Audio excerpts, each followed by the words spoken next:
Bismillahirrahmanirrahim. Assalamualaikum warahmatullahi wabarakatuh. Kembali lagi di channel Randi Swandaru.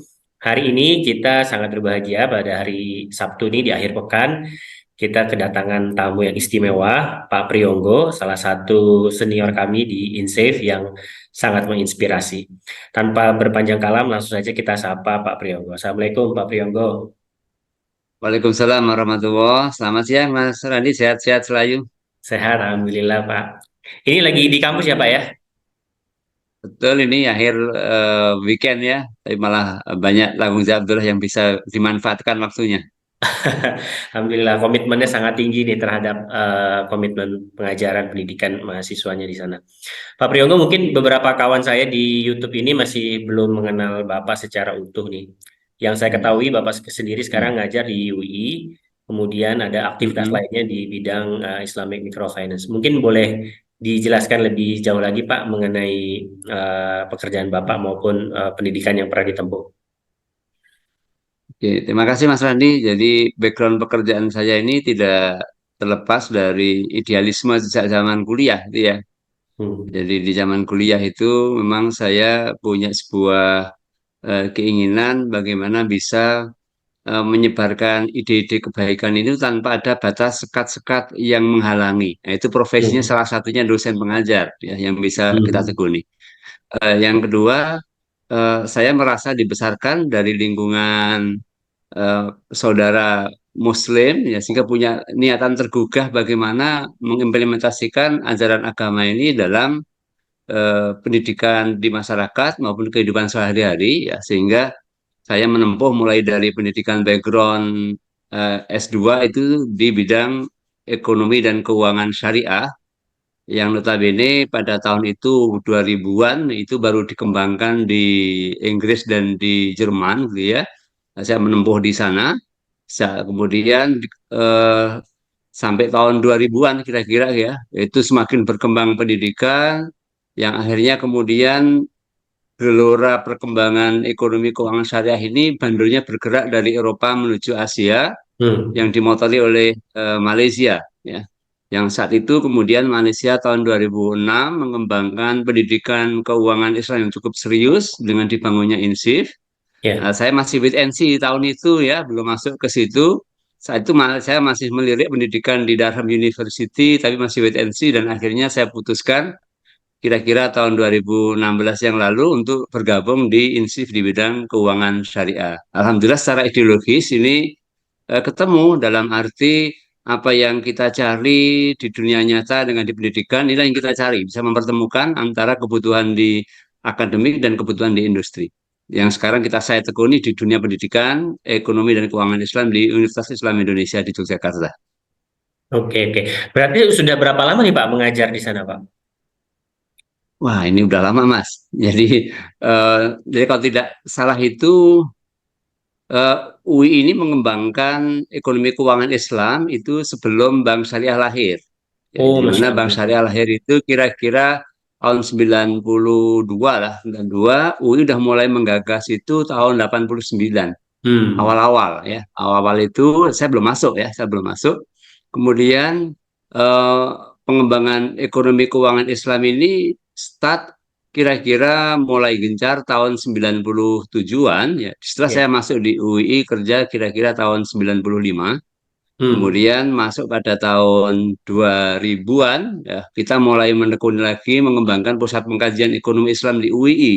Yang Oke. ini butuh SDM yang belajar ekonomi keuangan syariah. Nah, saya Hmm. dikirim di Loughborough University saat itu, satu-satunya kampus yang menawarkan Islamic Economic Finance di Inggris, Inggris. Ya. yang menjadi think tank, yang kemudian pulang kita lahir program studi ekonomi Islam di UII tahun 2003. Nah, itu Hmm. apa cikal bakalnya yang sampai sekarang. Kemudian kita kembangkan di S2, S3. Hmm.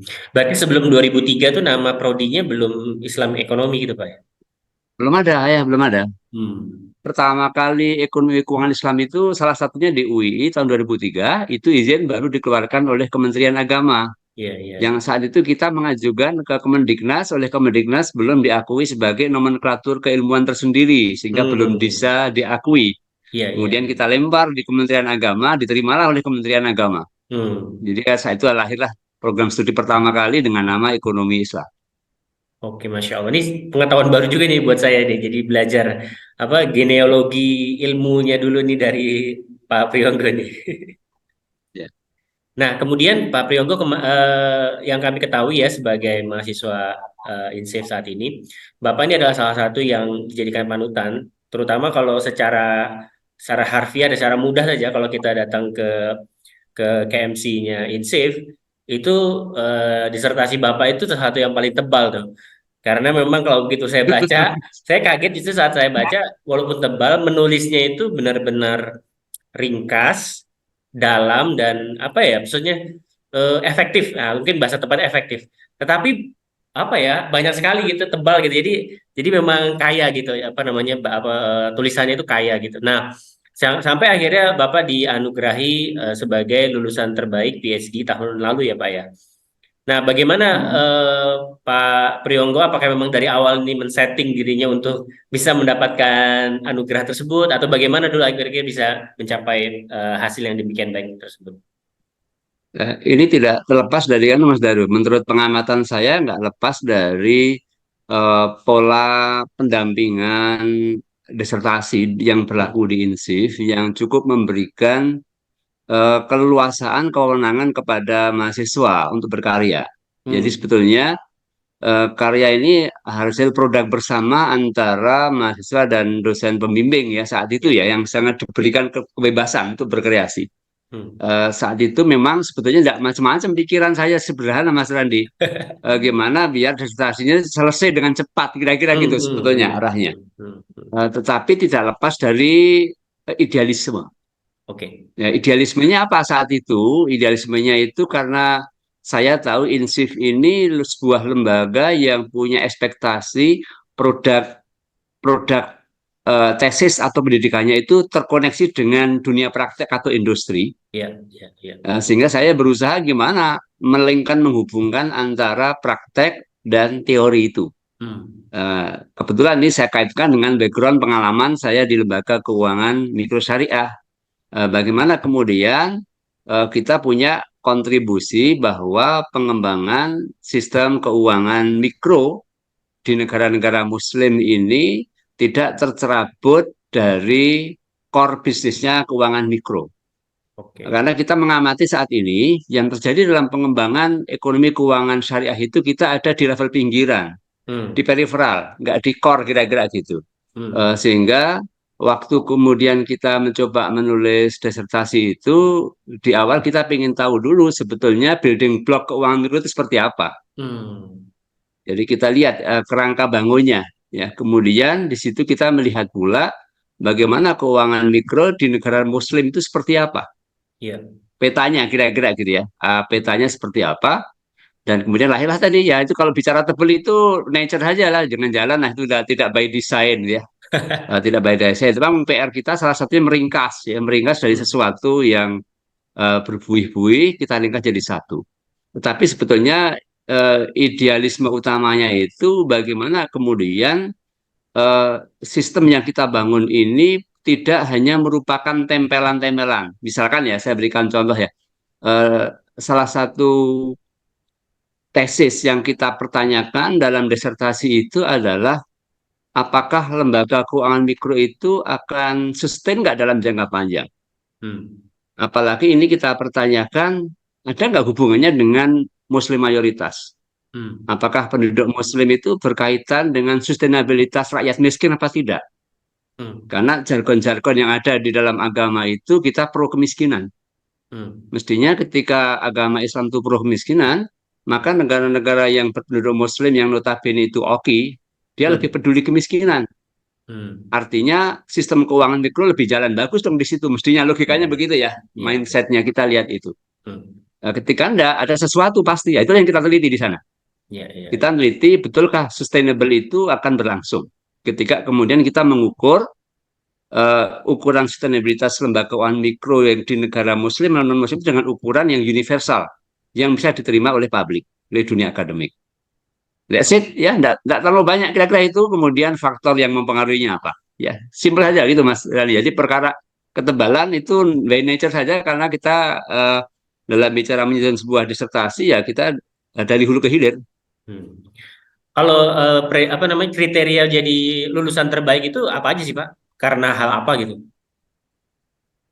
Kalau itu sebetulnya ada, kalau saya tidak salah, itu ada 3 komponen ya. Hmm, Komponen pertama yaitu berkaitan dengan nilai akademik, oke. ya nilai akademik yang dihasilkan, ya.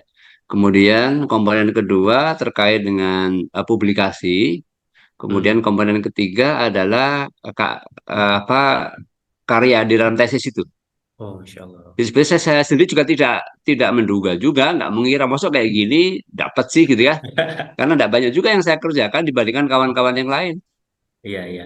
Tapi kami sebagai junior-junior nih Pak, kalau apa namanya diskusi di sini tuh memang yang kita refer tuh memang Pak Priyonggo sebagai sosok yang apa namanya biar bisa lulus dengan baik itu kira-kira Pak Priyonggo yang kita diskusikan gitu.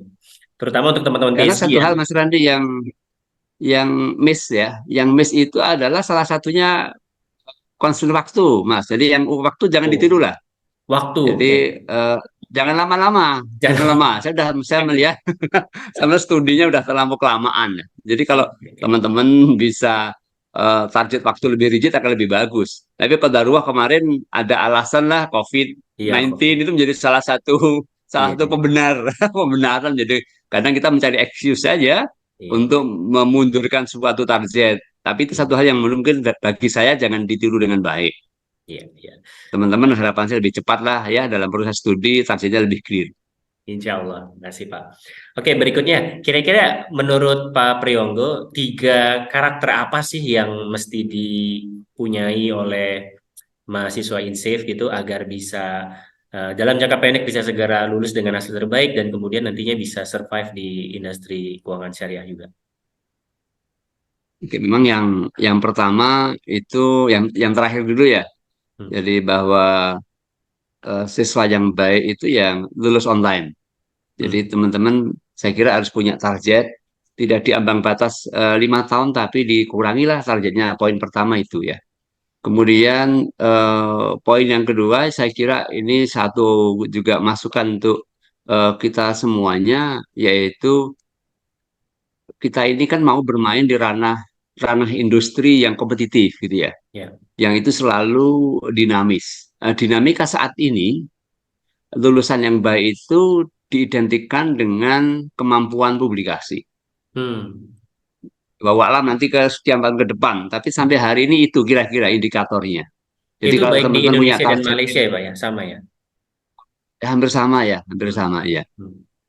Jadi kalau itu bisa kita pegang, insya Allah kita akan dilihat lah, akan Hmm. dilihat oleh dunia industri bahwa kita berkarya lebih baik. Ya. Hmm. Yang ketiga ini kritik bagi kita sendiri ya, bagi Insif maksud saya, bahwa Insif ini sudah mendedikasikan diri sebagai praktisi berpengetahuan, knowledgeable practitioner, kira-kira gitu ya, Yes. praktisi tapi yang knowledgeable.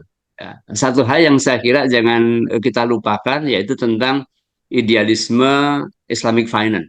Itu yang harus Hmm. kita pegang betul, gitu ya, harus kita pegang betul sehingga di dalam kita produk sebuah publikasi itu ranah-ranah prinsip keuangan Islam ini yang harus tetap kita pegang di depan.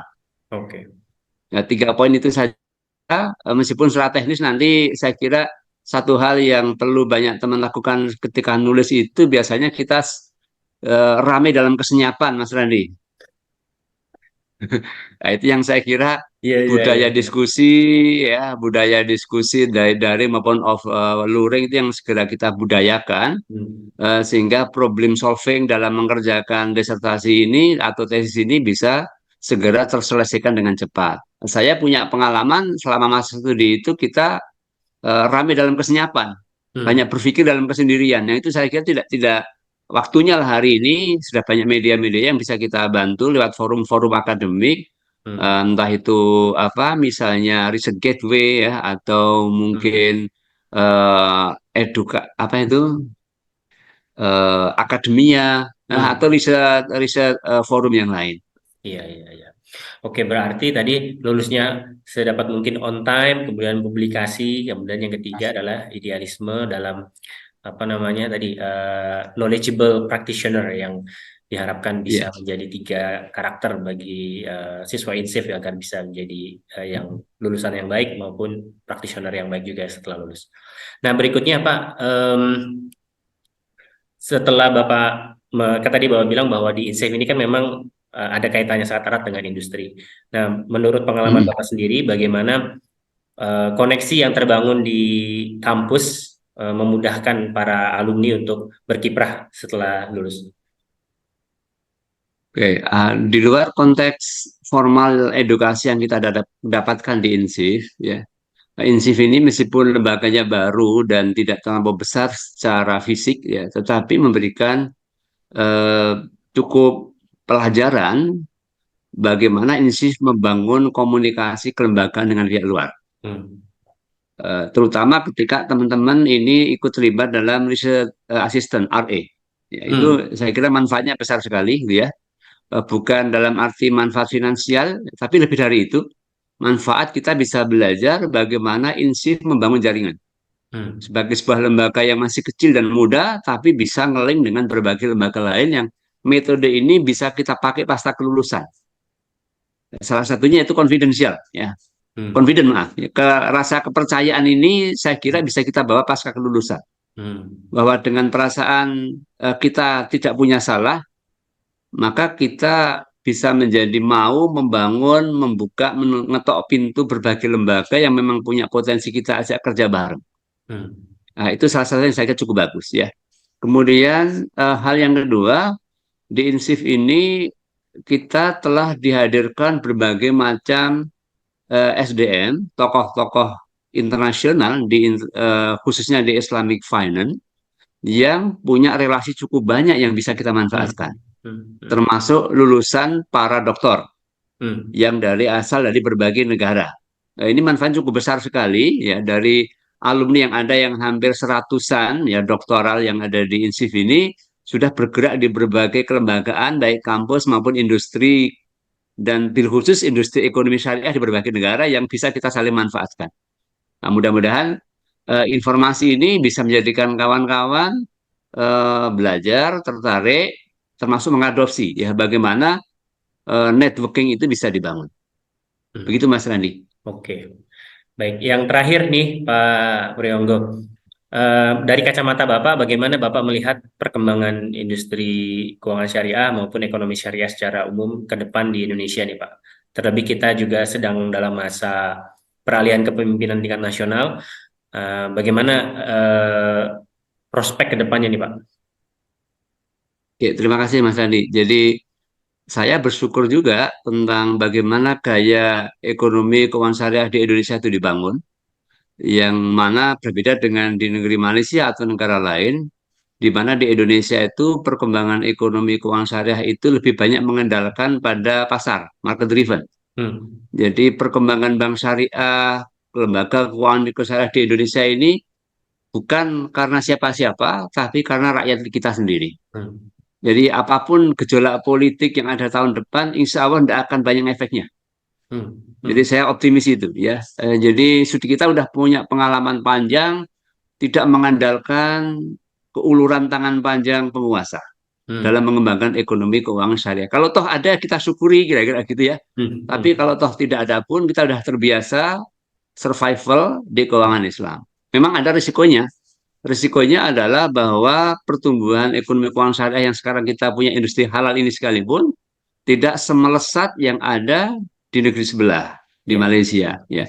Karena memang market base, cuma insya Allah robust, ya. Jadi industri itu kita sudah belajar dari learning by doing, bukan Hmm. semata-mata dicekoi oleh adanya kebijakan yang sifatnya non apa diskriminatif, ya. Nah, Hmm. harapan kita ke situ. Syukur situasi politik, terutama situasi hukum kita itu mendukung ke arah sana. Hmm. Misal tahun ini kita sudah dapat dukungan lagi tentang adanya undang-undang JPH yang terimplementasikan secara lebih baik. Nah, Hmm. harapan kita akan lebih bagus. Kemudian kita juga undang-undang percepatan sistem keuangan nasional. Ya. Harapan kita menjadi supporting juga bagi pengembangan keuangan syariah di tempat kita. Ya, memang ke depan kalau kawan-kawan politisi kita di Dewan ini mampu memperjuangkan bagaimana sistem keuangan syariah ini bisa lebih utuh tergali, bil khusus misalkan mengintegrasikan zakat dan wakaf itu menjadi bagian integral dari sistem ekonomi keuangan nasional itu akan jadi lebih kuat. Tapi Ya. tidak pun, insya Allah saya tidak khawatir Hmm. bahwa Allah akan mengutus sekelompok orang yang punya karakter dari Al-Maidah 54 itu ya. Ya, ya, ya. Anti-latihan al-mu'minin, aizatin al-kafirin. Yang mereka lemah lembut kepada saudara muslim, tegas kepada kekafiran, itu akan kirimkan. Hmm. Ya, meskipun pemerintah cuek, ya kita nggak usah khawatir. Allah Maha Adil, Allah Maha Memurah akan mengembangkan keuangan syariah dari negeri muslim mayoritas kita ini. Masya Allah. Ini Optimis Mas Randi, insya Allah. menjadi Ya. suntikan semangat nih buat siapapun yang nonton, khususnya saya sendiri. Baik, terima kasih Pak Prionggo. Demikian saja diskusi kita siang hari ini. Semoga yang singkat ini bisa memberikan manfaat buat seluruh yang menyimak video ini. Sekali lagi terima kasih Pak Prionggo. Semoga lancar dalam segala aktivitas dan kegiatannya di Indonesia. Terima kasih buat teman-teman semua. Kita tutup dengan baca hamdalah. Alhamdulillah. Assalamualaikum Alhamdulillah, Rabbil warahmatullahi Alamin. wabarakatuh.